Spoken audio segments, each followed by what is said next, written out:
বিসমিল্লাহির রহমানির রহিম। আসসালামু আলাইকুম। আমার সোনার বাংলা, আমি তোমায় ভালোবাসি। ভার্চুয়াল এডিটর হাফেজ মাওলানা শাহজালাল গোলদার স্টুডিওর বাহির হতে অনুষ্ঠানটি এডিটিং এবং পরিচালনা করছেন। ক্যামেরার পিছনে অ্যাসিস্ট্যান্ট এডিটর হাফেজ মাওলানা রিফাত আহমেদ।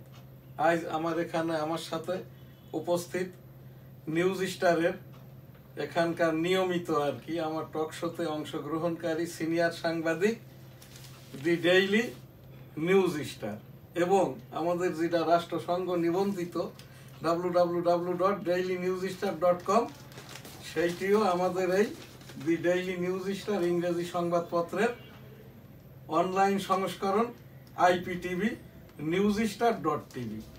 আমাদের সকল অ্যাপস আছে, ফেসবুক এসআলি গোলদার, WhatsApp NSTV, news star TV, the daily news star. আমাদের শুরুতেই আজ তাবলিকের আজকে যে শেষ সেশনটা ছিল তাবলিকের 14, 15, 16 অর্থাৎ আজ রবিবার তাবলিকের শেষ দোয়াটা হয়েছে এখানে ওই সেই যাদেরকে বাংলাদেশের জুবায়ের মাওলানার অনুসারীরা বলে থাকেন, সাদ মাওলানা হচ্ছেন বৈষম্য তাবলিকি। আমি যতটুকু খোঁজ নিয়ে জেনেছি, সাদ মাওলানা এই দেশে আর আসবেন না, কারণ তার উপযুক্ত ছেলেই এখন আন্তর্জাতিকভাবে রসুল সাল্লামের তাবলিগ করার মতোই যোগ্যতা অর্জন করেছে। মাওলানা মুফতি এই যে সাদ সাহেবের যিনি বড় ছেলে জুনিয়র সাদ, সেই আজ এই যে শেষ দফার শেষ বয়ানটা এবং দোয়াটাও করেছেন তো সেই তাবলিক নিয়ে আমি এখান থেকে তাবলিক 1 মহানবী মোহাম্মদুর রাসূলুল্লাহ সাল্লাল্লাহু আলাইহি ওয়াসাল্লামের বিদায় হজের ভাষণই মহান তাবলিক। আর এখান থেকে তাবলিকের যে কথাটা বলা হচ্ছে ওই 3 গ্রুপই মামুনুল গ্রুপ, এখানে মাওলানা জুবায়ের গ্রুপ এবং এই যে মাওলানা সাদ পুত্র যে মাওলানা ইউসুফ সাদ গ্রুপ এনারা সকলেই ওই কথাটাই বলেছেন, মহানবী মোহাম্মদুর রাসূলুল্লাহ সাল্লাল্লাহু আলাইহি ওয়াসাল্লাম যে কিয়ামত পর্যন্ত আল্লাহ তাআলার যে ঘোষণা, পাক কালাম হাদিস সময়ে সময়ে যুগে যুগে আলেম উলামাগণ, আল্লাহ ওয়ালাগণ এবং এই যে পীর মাশায়েখগণ কিয়ামত পর্যন্ত নিয়ে যাবেন। তো সেই জায়গাটায় আমাদের যে উপস্থাপনা, তাবলিগটা এক হয়ে যাক, এখানে কোনো বৈষম্য নাই, কে কি করেছে আমাদের জানারও বিষয় নাই। রাব্বুল আলামিন সুষ্ঠু সুন্দরভাবে এই যে আমাদের এবারকার তাবলিগ বিশ্ব জামাতটা শেষ হয়েছে, আলহামদুলিল্লাহ। আস্তাগফিরুল্লাহ রব্বি মিন কুল্লি যামবি ওয়া আতুবু ইলাইহি ওয়া লা হাওলা ওয়া লা কুওয়াতা ইল্লা বিল্লাহিল আলিয়্যিল আযীম। এখন আমাদের যে প্রোগ্রাম ডেইলি ভিউজের আমাদের এই যে NSTVর সংবাদ পাঠের অনুষ্ঠান www.dailynewsstar.com। শুরুতেই আমি ডেইলি নিউজ স্টার ইংরেজি সংবাদপত্রের নিউজগুলো পাঠ করছি।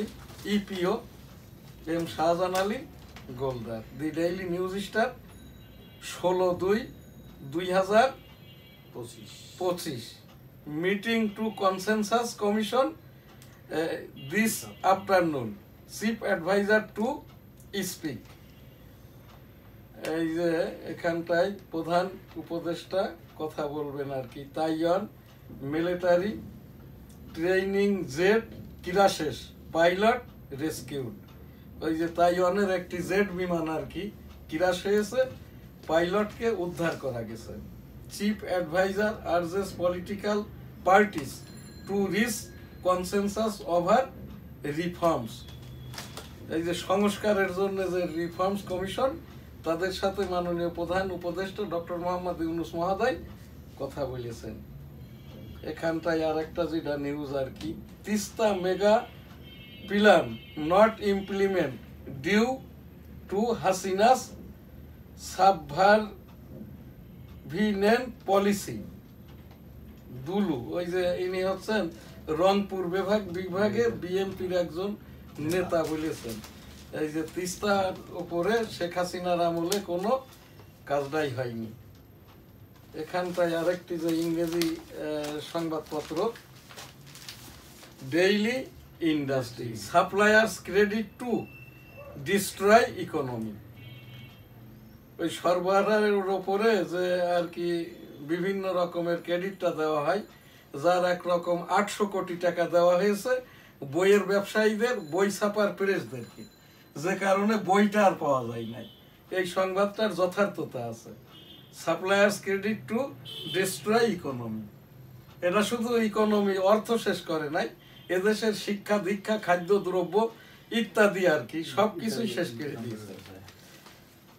এখানটায় এখনকার আমার যে সিনিয়র সাংবাদিক এইচ.এম. জামালউদ্দিন দৈনিক ইত্তেফাকের সংবাদগুলি পাঠ করছেন। আজকের দৈনিক ইত্তেফাক প্রধান শিরোনামগুলি: 2000-এর বেশি ব্যাংক হিসাবে 16,000 কোটি টাকা জব্দ। 2000 ব্যাংকে যদি 16,000 কোটি হতে হয়, ওইখানে লেখা আছে দেখো প্রত্যেক ব্যাংকে 8 কোটি 8 কোটি টাকা। এইটা কি নিউজ হয়? লক্ষ লক্ষ কোটি টাকা, যেটা খবরে বলা হচ্ছে হাসিনা সরকার তার দোসররা ফ্যাসিস্টরা যেটা 26 লক্ষ কোটি টাকা চুরি করে পালিয়েছে। আমাদের বাংলাদেশের 1971-72 থেকে এই 72-73 থেকে আপনার 23-24 পর্যন্ত বাজেটের আকারটা হচ্ছে 63 থেকে 73 লক্ষ কোটি টাকা, যার ভিতরে কেউ কেউ বলছে 36 লক্ষ, আবার কেউ বলছে 26 লক্ষ কোটি টাকা এই যে নিয়ে পালিয়েছে। দুদক এখানে খুঁজে পেয়েছে। শেখ রেহানার 2টি ফ্ল্যাট লন্ডনে, শেখ হাসিনার কিছুই এখনো পাওয়া যায় নাই, এবং জয় পুতুলের ওই ফ্ল্যাট পাওয়া গেছে। এইরকম নগদ টাকার কোনো হদিস আমরা খবর থেকে যেটা পাই আর কি। আপনার কিছু জানা থাকলে বলতে পারে। আমি এই বাজেটটার উপরে কেন এটা করেছি, 72-73 থেকে 23-24 দেবপ্রিয় বাবু এই যে উপদেষ্টা হওয়ার জন্য বলেছেন নাকি এটা তার অজ্ঞতা, উনি আর কি বলছেন এই দেশের এই 26 লক্ষ কোটি টাকা চুরি হয়ে গেছে। তখন হয়তো দেবপ্রিয় বাবু জানতেন না 53 বছরের বাংলাদেশের যেটা টোটাল বাজেট সেইটা হচ্ছে 63 লক্ষ কোটি টাকা। এইটা আপনি আমার সাংবাদিক এখানে আরেকটা কিছুদিন আগে মানে টেলিভিশনে প্রচার করছে যে শেখ রেহানা এবং তার দেবর আর্মির যে তারেক সিদ্দিকী, তাদের আপনার গাজীপুরে বেশ কয়েকটা রিসোর্ট পাওয়া গেছে, যা মানে কোটি কোটি টাকা। যাই হোক আর কি, সেটা নাই 500 কোটি হলো, এতে আপনার 36 লক্ষ কোটি তো আর সমন্বয় করা যাবে না। সাংবাদিকদের একটা খবর করতে গেলে কাছাকাছি থাকতে হয়। এরপরে আমি এখানে কিন্তু যে কথাটা বলছি এখানে খবর থেকেই আর কি, আপনিও যেটা বলবেন খবর থেকে। আমরা কাউকে প্রশ্ন করে বিব্রত করি না, জবাবেরও প্রত্যাশা করি না। 3 ইস্যুতে বিএনপি ও জামাতের মত ভিন্নতা। ওই যে বিএনপি বলছে এখনই নির্বাচন, অন্যরা বলছে এখন নাই, জামাত বলছে সংস্কার আগে নির্বাচন পরে, বিএনপি বলছে যে না, সংস্কার নির্বাচন একসাথে। এরপরে সরকার আরেকটা হচ্ছে এখানে মূল্যবান যে কথাটা আর কি, জামাত ইসলাম বলতে চাচ্ছে টোটাল ভোট গণনা করে নেওয়ার পরে সংখ্যা অনুপাতে আসন ভাগাভাগি হবে। যদি বিএনপি এবং জাতীয় পার্টি অন্যান্যরা কমিউনিস্ট পার্টি ভোট করে, ভোটের বাজারে আর কি জামাত ইসলাম যে 100 আসন ঘোষণা করেছে, এই 100 আসনের একটি আসনও পাবে কিনা। আমি 1987 সাল থেকে ডেমোক্রেটিক বাংলাদেশের প্রেসিডেন্ট, গণতন্ত্র নিয়েই গবেষণা করি, ভোট নিয়েই গবেষণা করি, সংবিধান নিয়েই গবেষণা করি। সেখান থেকে ভোটের বাজারের যে হালচাল, যদি সংখ্যা অনুপাত বাদে ওই কনস্টিটিউয়েন্সি টু কনস্টিটিউয়েন্সি ইলেকশন হয়, জামাত তাহলে কিন্তু একটি আসনও পাইবে না। এখানে হয় কমিউনিস্ট পার্টি নাই, জাতীয় পার্টি নাই, বিএনপি আর আওয়ামী লীগ তো এখন দেশেই নাই, হিন্দু আর নাই। কাজেই ওই অঙ্ক ওই হিসেব ভোটের বাজারে করে আর লাভও নাই। না আপনি কি বলেন, হিন্দু বা আওয়ামী লীগ কি আছে? থাকলেও কি ভোট দিবে? দেখা তো সামনে পরিবেশ কি আসে, যাক সেইটাই ভালো। সরকারের দূরভিসন্ধি নেই, সংস্কার থেকে সরা যাবে না। জাতীয় ঐক্যমত্য কমিশনের প্রথম বৈঠকে প্রধান উপদেষ্টা। ঠিক আছে, ডক্টর মোহাম্মদ ইউনূস মহোদয় সঠিক কথাই বলেছেন, আমিও সেইটা চাই।